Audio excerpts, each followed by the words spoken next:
Wonderful, amazing. So before I start, I need to ask, who knows this little box? That's quite good. Who has this little box at home? We can work on that, and all of you who have it, please buy more tonies. Do me a favor. Yeah, I'm super excited to be here on stage today, and I think I can hopefully quite smoothly connect to also what Thomas just shared by sharing some insights from our journey to the product model, which we've gone through over the past years, and which honestly we are also still on. Before I do that, I would love to give you a bit of context quickly about myself, and then, of course, also about tonies for those of you who don't know tonies. My name is Christian. I'm Chief Product Officer of tonies. I'm roughly 5.5 years with the company now, and yeah, have had a background in digital products previously, and have learned a lot about hardware and physical product development in my time at tonies, of course, and I'm happy to share a bit more about this in the next minutes. So a couple of words about tonies. We consider ourselves, and I think we are, the largest interactive audio experience platform for kids. I'll tell you more about what this actually means. You can see here a couple of hopefully interesting numbers on this slide. We're active by now in more than 100 countries, so the product is being actively used in more than 100 countries. We sold, I think now it's actually even more than 10 million Tonieboxes globally, more than 125 million of these little figurines. And yeah, you can see a bit of the footprint here.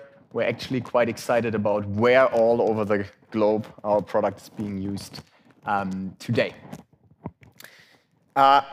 The Toniebox itself, this product that I'm holding in my hand here, is the entry box into our ecosystem. That's where the journey starts. You could compare it to a cassette player. We see ourselves a bit more modern than the cassette player, but it's a fair comparison. It helps to explain the story. So that's the entry point, and then if you want to experience the product, actually, you have to get additional products such as, especially our tonies, the figurines. They carry the identifier for the content, which is then downloaded on the box. And so when the kids place the tonie on the box starts to play the content. By now, we've launched a new category that's called Tony Play. This is all about interactive audio content. I'll talk a bit more about this in a few minutes. So I'll skip that, and then we have this full range of other items in our portfolio, from accessories to even digital content. So you can, by now, in our app, extend the content experience, get more content for the figurines that you have as a family. So that's roughly the concept, and a couple of numbers maybe. We're publicly listed, so these numbers are available on our website as well. 2024, we made roughly $500 million in revenue. You can see the split here, quite a sizable international business by now with more than 60%. And yeah, we're profitable, self-sufficient, positive on free cash flow, which is a great thing because then you can invest into innovation and into transformation. And I'll talk about this in a second. Maybe a few words about the business model. I'm sure you probably got it already, but and those of you who have the product know it. This is kind of what people like to call razor blade business model. So we sell the box in, and then of course, the business model highly depends on us then selling tonies over time, the figurines. And you can see the curve here. We roughly sell 20 tonies over a period of 4.5 years on average to any family, any household. Yeah, so that's it in a nutshell about tonies, but I want to focus on the transformation journey, and let me put the box aside for a second. Let's travel back to 2020, because that's actually when I joined tonies and where I can start telling the story. And the starting point was the company was extremely successful in the DACH region. So I think roughly 3 years in the market, more than 100 million in revenue, profitable.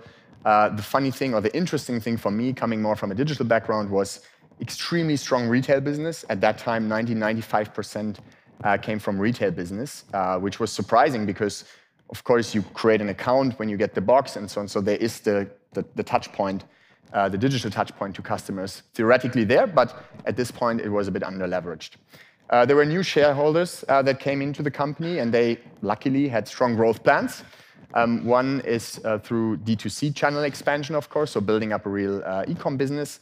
And then, of course, also through international expansion, because what you do when a product has strong product market fit in one market, you start to think about, could it work in other markets as well? The challenge was that the architecture was not really catered for a multi-market, for fast international expansion. The majority of the development at that time was outsourced to different agency partners that worked on a project basis. And I honestly think it was also the right approach for the company up until then. When you start a company, you don't have the resources to hire large teams, right? So I think it was the right path up until then. But when you want to go to more markets, when at some point you want to innovate with a product, it becomes limiting if you have to coordinate so many different partners. So my assessment at that time was that there was simply no functioning product operating model, especially a lack of capabilities in-house in key areas, capacity, but also the right processes to scale fast and efficiently. And at this time, I was responsible for the entire digital product. Yeah. Okay, thank you. I was responsible for digital product, technology, data, and digital growth. So I was still more focused on the digital side of things. And my plan was to address this. My initial assessment was that the ambitious strategy, especially the growth plans, international expansion plans that we had, would definitely strongly benefit from a pivot to the product operating model, and especially from empowered product teams. But I also saw that this would require quite a huge transformation. I mean, we simply had a lot of the systems and architecture not in-house, partly not even code access, not the right product management, product design, and engineering capabilities in-house. So I was aware this would take some time. And somebody said before, like, say no. I honestly haven't seen this work in my career a lot. Say no, simply no, typically won't be accepted. So I was very much aware that I cannot stop the business or hold the business back from expanding. So I tried to approach it in a way that I rather thought about how can we gain time to transform, but in the meantime enable the ambitious targets, also the growth targets the company has. So I first and foremost continued working with some of the agencies, but just tried to reorganize it a bit, bring it into different processes, made the scope very clear, and try to really go for small, quick wins to also show that the new direction that we're heading into is working. And then the second thing is, with any transformation, I think you have to make sure that the structure follows the strategy. Because if you focus with the transformation in an area that is not the core priority of the strategy of the company, then you will never get the support from top management, from stakeholders, etc. So I mean, while I knew that we did not have, I don't know, firmware development in-house for the box, electrical engineering in-house, I knew it wouldn't make any sense at this point to focus on bringing this in-house, because the immediate strategy was to grow and expand internationally, to go into new markets. So that's where I focused the transformation, really on making sure we have the right capabilities in-house for international expansion and building out the international e-com experience, so to say. And then the fourth plan was I wanted to immediately bring in a few people, experienced people, that could help me with this transformation and that could champion the new way of working. So I think almost my first two hires were a director digital products and a VP, very experienced VP technology, who I knew had worked in the product operating model before and who hence could really help me champion this new way of working. The first thing we then introduced is actually, and this is a bit broken, unfortunately. This is supposed to be a triangle, a bit more balanced triangle, but I think you get it. We were so the first step was then to really introduce what we call trial model. Some call it differently. There are all kinds of words for it out there, which basically consists of a product manager focusing mostly on viability of what we build, a product designer focusing on the usability and desirability, and an engineering manager focusing on the feasibility. And they jointly were responsible for the product success, for the part of the product that they were responsible for. We had two lessons learned when we introduced this that I think are really worth keeping in mind. I think we went way too fast initially. We tried to roll this out across the entire team, and I would say we failed with that. So when we recognized that, we stepped back, zoomed out, and tried a slightly different approach, which then worked way better, and that I call lighthouse teams. So we rather selected the 1 or 2 areas, smaller areas, where we felt, okay, there we could showcase, also in relative short time, impact with this way of working. And then based on these success cases, demonstrate them to the rest of the team and start expanding it. And that has really helped us a lot. And the second thing is, this way of working, I think you also have to realize, is not for everyone. And of course, we invested a lot in coaching. Our plan was to give everybody the chance to establish the right skill set, but it might not work, and then you have to realize it and also consider bringing in new talent and replacing some team members. And so with those 2 realizations, then the implementation of this trial model worked quite well. One other thing that I quickly wanted to mention is what we then did is, and I keep it short here, I think you all know OKRs, but what's really important for these structures is, like, what is product success, right? If they are responsible for it, what is it?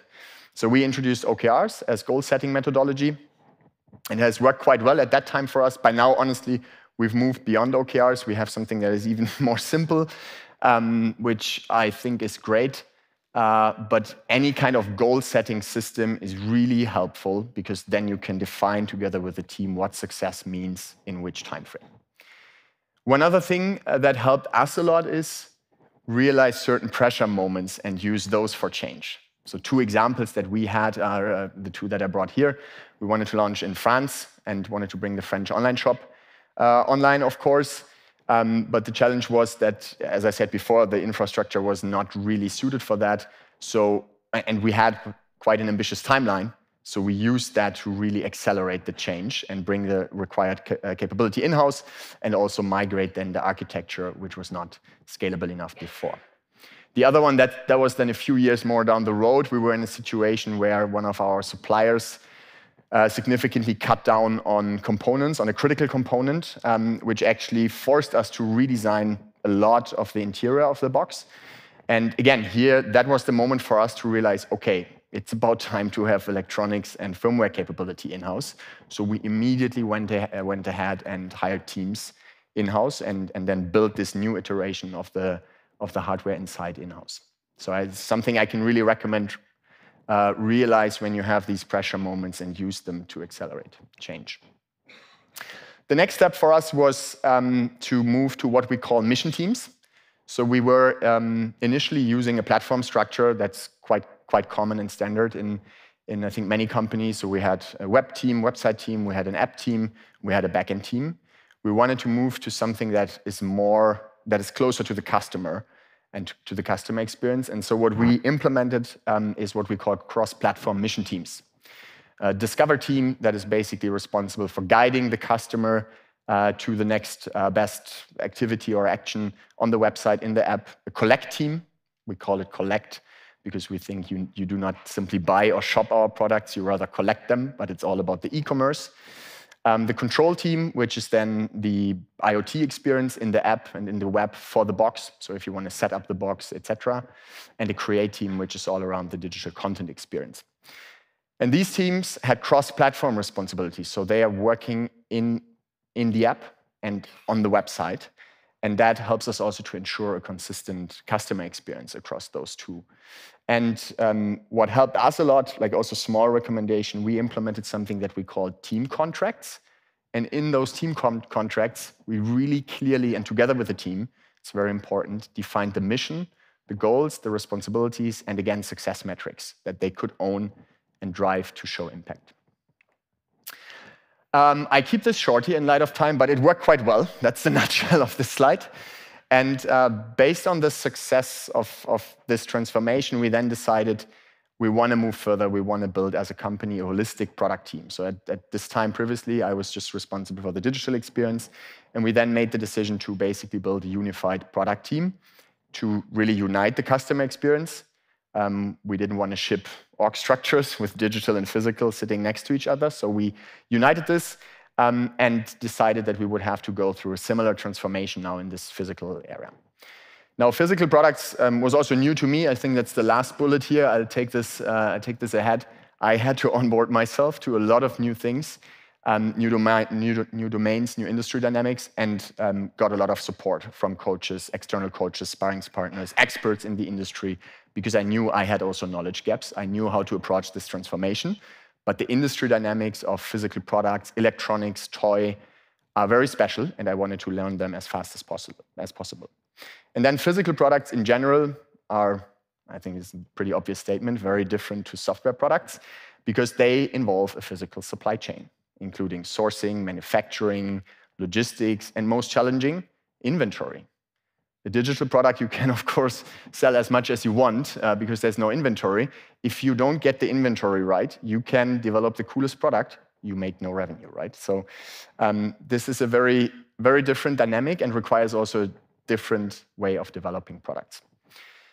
Another realization is physical products, consumer products especially, have more customers. And I put this in exclamation marks because it's not really customers, but you have retailers and you work with retailers, especially our expansion strategy is heavily based in all markets on retail footprint expansion. So in the US, which is our biggest market by now, we're heavily in Target, Walmart, and the likes.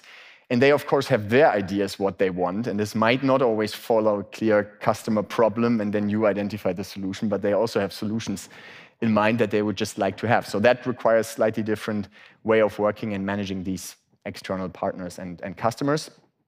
And what was specifically a challenge at Tonies at this time is I then had kind of two teams that we've put together, which were in very different states of the transformation. The one team I worked with previously 3 years, and then there was this new part, the physical products team, which wasn't used to the way of working we were striving for. I recognize I need to accelerate a bit. So I keep this short, same vision, same plan. We wanted to move to empowered product teams. I hate the word metrics. I've never applied it because I don't think the moment you say it, it typically doesn't work. Way too complex. So, but it looks like a metrics. No, what we wanted to do is same mission teams here, same empowered product teams, where we have empowered category teams that are responsible for the success in their category, and we pair them in the right setup with domain expert teams. So that's the basic logic. And with this new structure, we tackled the biggest challenge in our history, which is developing a new Toniebox, a Toniebox 2. And it's the one that I brought here. It actually looks slightly different than the previous one, but it has way more capability and addresses way more customer needs. So we wanted to aim to expand the age range. We wanted to expand the value proposition to more needs states during the day. And we also wanted to make the experience more seamless. And we did this in a huge cross-functional program. It involved high-level structure here, 4 task forces, 20 work streams, more than 100 colleagues, day-to-day involved. And this was still more project model, if you want to say so. And I decided not to change it right away because I think this would have put the entire program off track. And hardware, anyways, is slightly different. So you cannot just apply a fully agile mode, right? Hardware requires lots of backwards planning so that you don't miss important deadlines, mass production start points, etc., that you have enough time to ramp up production to secure your Christmas stock, which is very important for us. So my objective was more to bring these two ways of working together in the right way and create more of a superpower based on that. And I think that has helped us a lot. And one thing that's worth mentioning is I think hardware can still be developed in a relatively agile way if it's done the right way and in the right moments and with the right partners. For example, in China, you see me fixing mechanical design here of this product in China in the factory. It's super impressive what some partners, if you have the right ones, can do in terms of hardware development. I would say some companies are more agile in hardware than many others are in software development if you have the right partners. Yeah, and we introduced the biggest innovation in the history of the company since the market launch in 2016, Toniebox 2. And with that, we did not just consider it a new product, a new box. It's a new experience, a new ecosystem of products, you could say, because we still have the same what we call linear audio content. You put a figurine on the box and you get to listen to the wonderful content. But we added interactive audio experience where kids can really play audio games on the box. And yeah, around this, there was an entire ecosystem of, or is an entire ecosystem of more products, again, that we're launching or launched, all kinds of accessories, specific Tony formats, etc. And all with the idea to expand our age footprint and value proposition. So our sweet spot before we launched this product was basically 3 to 6 years, I would say. And we are super successful in that segment. I think there's nobody as successful as we are, but we saw so much potential going younger and older. And so that's what we're really targeting with this new ecosystem of products. For the first time, we've certified the box 1+, which is very uncommon. Took us a lot of work because typically electronic toys are rather 3+ or even older in terms of age. And Toniplay, this interactive game concept, aims more towards the older kids because it requires slightly more capabilities, slightly more complex UX. 2 more slides, or 3 more, then I'm done. We successfully launched Toniebox, Toniebox 2, just, 3 weeks ago, 4 weeks ago. So far, very strong launch with positive indicators. For us, the Christmas business is essential, so ultimately we'll see how it works towards the end of the year. But so far it's going really well, strongly improved setup experience, which was always a challenge. The parents here in the room that have Toniebox 1 might have experienced this. Product ratings are solid. We have a few things that we learned already that we need to work on and improve on. And this new experience, Toniplay, has a strong, what we call, attach rate. So there's lots of customers who do not only get the box, but also get this new experience with it. And we're right now still in a special hypercare phase mode where we're checking in on a daily basis, twice actually, with our customer happiness team to identify any issues that we might have to prioritize. And this will keep actually throughout Q4, and then Q1 we'll move more into business as usual mode. 2 funny pictures here. We just yesterday have been on Times Square with Toniebox 2, which was really emotional for me to see. We invested so much time over the last 2-3 years in this program, and then seeing it on such a cool spot was very nice. And I think most importantly, or not most importantly, most importantly, we excite kids. But of course, also we're publicly listed companies, so we need to excite shareholders. And it seems to have worked quite well so far, because what you can see here is basically on August 27, we announced the launch of Toniebox 2. And since then, we have, I think by now it's already more than 30% upside in our share. So significant value creation, I would say, based on this new product ecosystem. The next step for us next year is to now really move into the product model direction in hardware as well. I'm very excited about this. I haven't seen many companies. If somebody knows companies who have cracked the nut, please let me know. But we just this week had a full-day workshop with the leadership team about this, and are very excited to move into that direction. We're leveraging the team topologies framework for it, and we'll basically set up the product categories as stream-aligned teams, and then the enabling teams around it, product operations, engineering, etc. Key takeaways, I think, really make sure structure follows strategy, because otherwise you will never get the support from top management and from stakeholders for the transformation. So understand the strategy of the company and then decide where you want to transform and how you want to transform. I think what has really worked well for us is balancing transformation with immediate business needs to gain time and also avoid losing stakeholders. If you just say no, in my experience, you will lose stakeholders. And then I think you need to be aware that you need to just communicate a lot, a freaking lot. Explain, coach, bring new talent on board as well. I said this before, that can champion the new way of working.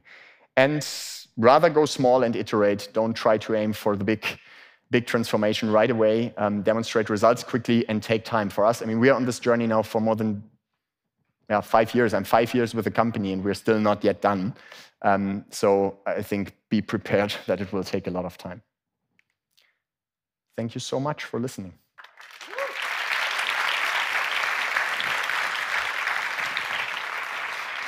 Thank you so much, Christian. That was fantastic. You know, this is one of the best things of organizing conferences. You can get the people you want to tell you the stories you want to hear. But I hope that it really excited you as well. So I think we have time for a question. I have no idea where the cube is. Is it still over there? I think lastly it was there. Is there any question from the audience? Yeah, there we go. Go for it. The people are paying attention. That's a good thing. Here. Yeah, I have one question. Thanks for the presentation. Very interesting so far.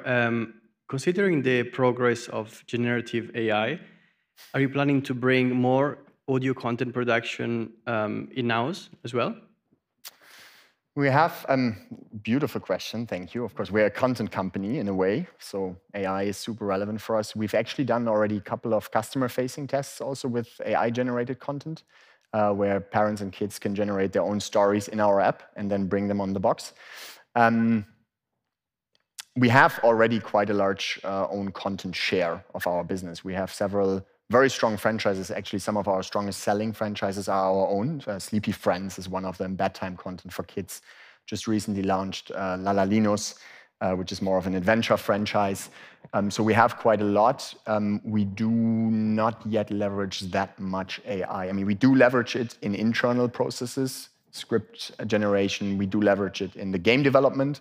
It's super helpful for us there because you iterate, of course, way more than with linear content. And it would not be efficient to always produce content for these iterations. So we use a lot of AI there before we then invest in the final production. But I think there's a lot more for us to explore, to be honest. And this is also a priority for us for the upcoming years. Thank you. Thank you very much, Christian. Thank you for having me. Absolute pleasure.